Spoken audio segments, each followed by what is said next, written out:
ನಮ್ಮ ಒಂದು ಸಂಸ್ಕೃತಿಯನ್ನು ಉಳಿಸ್ಲಿಕ್ಕೆ ನಮ್ಮ ಮಕ್ಕಳು ದಾರಿ ತಪ್ಪದೆ ಒಳ್ಳೆ ದಾರಿಯಲ್ಲಿ ಹೋಗ್ತಕ್ಕಂಥ ಒಂದು ಮನಸ್ಸಿನ ಮೇಲೆ ಆ ಮಕ್ಕಳ ಮೇಲೆ ಪ್ರಭಾವ ಆಗಬೇಕು. ಬೀದಿಲಿ ಚಾಕು ಹಿಡ್ಕೊಂಡು ಇಲ್ಲ ಮುಚ್ಚಿಡ್ಕೊಂಡು ಓಡಾಡ್ತಕ್ಕಂಥ ಸಂಸ್ಕೃತಿ ಈಗಿನ ಜನ್ರೇಷನಲ್ಲಿ ಸ್ವಲ್ಪ ಏನು ಕಾಣ್ತಾ ಇದ್ದೀವಿ. ಅದೆಲ್ಲ ಇವತ್ತು ಸ್ವಲ್ಪ ನಿಲ್ಲಬೇಕು ಅಂದರೆ ಈ ಒಂದು ಭಗವದ್ಗೀತೆಯಲ್ಲಿ ಅವತ್ತು ಕೃಷ್ಣ ಪರಮಾತ್ಮ ಏನು ಹೇಳಿದ್ದಾರೆ ಅದನ್ನು ಪ್ರತಿ ಕುಟುಂಬದ ಮಕ್ಕಳಿಗೆ ಸ್ವಲ್ಪ ತಿಳುವಳಿಕೆ ಮೂಡಿಸಿದ್ರೆ, ಮುಖ್ಯಮಂತ್ರಿಗಳು ಹೇಳಿದ್ದಾರೆ ಕುಮಾರಸ್ವಾಮಿ ನಮ್ಮ ಸರ್ಕಾರದ ಬಗ್ಗೆ ಮಾತಾಡೋಕ್ಕೆ ಯಾವ ನೈತಿಕತೆ ಇದೆ ಅಂತೇಳಿ. ಆ ನೈತಿಕತೆಯ ಪದ ಸಮಾಜದಲ್ಲಿ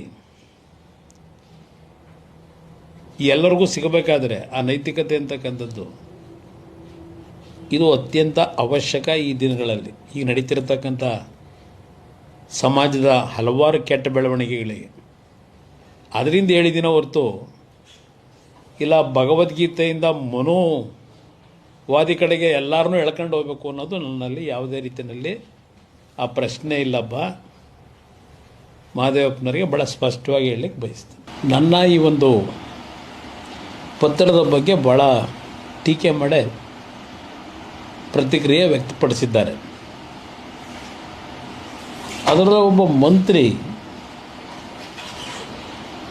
ಕುಮಾರಸ್ವಾಮಿಯವರು ಹಿಂದೆ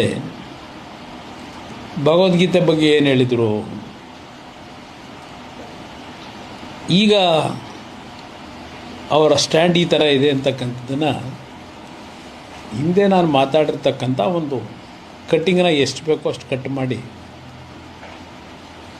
ಸೋಷಿಯಲ್ ಮೀಡಿಯಾದಲ್ಲಿ ಹಾಕೋದ್ರ ಜೊತೆಗೆ ಕಾಂಗ್ರೆಸ್ನ ಹಲವಾರು ಇತ್ತೀಚೆಗೆ ಸೋಷಿಯಲ್ ಮೀಡಿಯಾ ಮುಖಾಂತರ ವಿರೋಧ ಪಕ್ಷಗಳನ್ನ ತೇಜೋವಧೆ ಮಾಡ್ತಕ್ಕಂಥದ್ದೇ ಒಂದು ಹವ್ಯಾಸ ಮಾಡ್ಕೊಂಬಿಟ್ಟಿದ್ದಾರೆ. ಅವ್ರಿಗೆ ಬೇಕಾದಂಥ ಪದಗಳನ್ನು ಎಷ್ಟು ಬೇಕೋ ಅಷ್ಟಕ್ಕೆ ಸೀಮಿತ ಮಾಡ್ಕೊಂಡು ಮಾಡ್ತಕ್ಕಂಥದ್ದು ಅದು ಒಂದು ಭಾಗ ಇರಲಿ. ಇಲ್ಲಿ ನಾನು ಭಗವದ್ಗೀತೆನ ಶಾಲಾ ಮಕ್ಕಳಿಂದ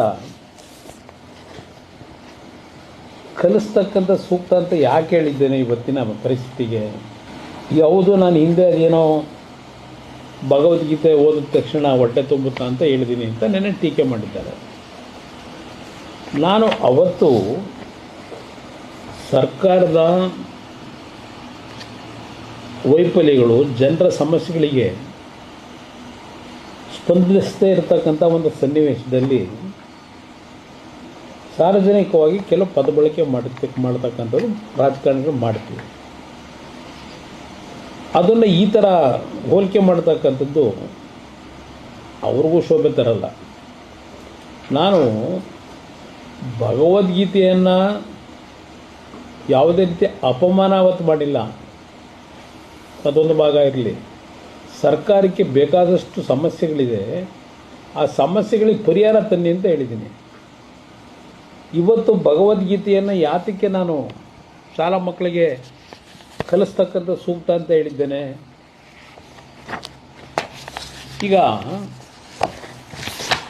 ಇದೇ ಸರ್ಕಾರ ಅವ್ರಿಗೆ ಗೊತ್ತಿಲ್ವಾ ಇದು?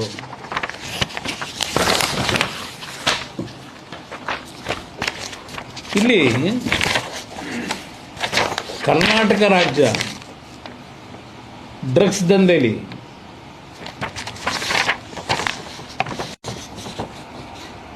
ಯಾವ ರೀತಿಯಲ್ಲಿ ದಾಪುಗಾಲಿಡ್ತಾ ಇದ್ದಾರೆ. ಕರ್ನಾಟಕಕ್ಕೆ ದಶ ದಿಕ್ಕುಗಳಿಂದ ಡ್ರಗ್ಸ್ ಗಂಡಾಂತರ. ಇದು ಮೆಕ್ಸಿಕೋಗಿಂತಲೂ ಜಾಸ್ತಿ ಆಗೋಗಿದೆ ಅಂತಕ್ಕಂಥದ್ದು ಏನು ಬರೆದಿದ್ದಾರೆ. ಇದರಲ್ಲಿ ಯಾವುದೇ ರೀತಿಯ ಅವಾಸ್ತವ ಅಂಶ ಇಲ್ಲ. ಕರ್ನಾಟಕ ರಾಜ್ಯ ಇವತ್ತು ಡ್ರಗ್ಸ್ ದಂಧೆಗಳ ಸೆಂಟರ್ ಆಗಿದೆ. ಶಾಲೆಗಳ ಆವರಣದಲ್ಲೇ ಯಥೇಚ್ಛವಾಗಿ ಡ್ರಗ್ಸ್ಗಳು ದೊರಕತಕ್ಕಂಥದ್ದು. ಅದು ಎಂಥದ್ದು ರೇವ್ ಪಾರ್ಟಿ ಹೆಸರಿನಲ್ಲಿ ಬೆಳಗಿನ ಜಾವ 5 ಗಂಟೆವರೆಗೂ ನಿರಂತರವಾಗಿ ಡ್ರಗ್ಸ್ಗಳನ್ನು ಸಪ್ಲೈ ಮಾಡ್ತಕ್ಕಂಥದ್ರಲ್ಲಿ ಹಲವಾರು ಉತ್ತಮವಂಥ ಕುಟುಂಬಗಳ ಯುವಕ ಯುವತಿಯರು ಇವತ್ತು ದಾರಿ ತಪ್ತಾ ಇರತಕ್ಕಂಥದ್ದು. ಹಲವಾರು ಕುಟುಂಬದಲ್ಲಿ ಆತ್ಮಹತ್ಯೆ ಪ್ರಕರಣಗಳು, ತಂದೆನೇ ಮಗ ಕೊಲ್ತಕ್ಕಂಥದ್ದು, ಇಲ್ಲ ಮಗ ತಂದೆ ಕೊಲ್ತಕ್ಕಂಥದ್ದು, ತಂದೆ ತಾಯಿಯ ಒಂದು ಜನ್ಮ ಕೊಟ್ಟಂಥವರಿಗೆ ಗೌರವ ಕೊಡದೇ ಇರತಕ್ಕಂಥದ್ದು, ಅಣ್ಣ ತಮ್ಮಂದರ ಒಂದು ಸಣ್ಣ ಪುಟ್ಟ ಸಮಸ್ಯೆಗಳಿಗೆ ಕುಟುಂಬಗಳೇ ನಾಶ ಆಗ್ತಕ್ಕಂಥದ್ದು, ಈ ರೀತಿಯ ಒಂದು ಬಾಂಧವ್ಯದ ಕೊರತೆಗಳು ಇವತ್ತೇ ನಾವು ಕಾಣ್ತೇವೆ. ಒಂದು ಕಡೆ ಪ್ರಪಂಚ ವೇಗವಾಗಿ ಬೆಳೀತಾ ಇದೆ. ಅದು ನಮ್ಮ ದೇಶದಲ್ಲಿ ಇವತ್ತು ಪಾಶ್ಚಿಮಾತ್ಯ ಸಂಸ್ಕೃತಿ ಅಂತಕ್ಕಂಥದ್ದು ಭಾಳ ದೊಡ್ಡ ಮಟ್ಟದಲ್ಲಿ ಯುವಕರ ಒಂದು ಆಕರ್ಷಣೆಗೆ ಒಳಗಾಗಿರ್ತಕ್ಕಂಥ ಒಂದು ವ್ಯವಸ್ಥೆಗಳು.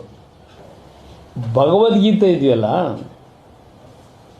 ಅದು ಇನ್ಯಾವುದೋ ಧರ್ಮಗಳನ್ನು ಅಪಚಾರ ಮಾಡ್ತಕ್ಕಂಥದ್ದು, ಧರ್ಮಗಳಿಗೆ ಇಲ್ಲ ಮನು ಸಂಸ್ಕೃತಿಯನ್ನು ಏರ್ತಕ್ಕಂಥದ್ದು, ಇದಕ್ಕೆ ಭಗವದ್ಗೀತೆ ಪ್ರೇರೇಪಣೆ ಇಲ್ಲ. ಮಹದೇವಪ್ಪನವ್ರಿಗೆ ಹೇಳಲಿಕ್ಕೆ ಬಯಸ್ತೀನಿ.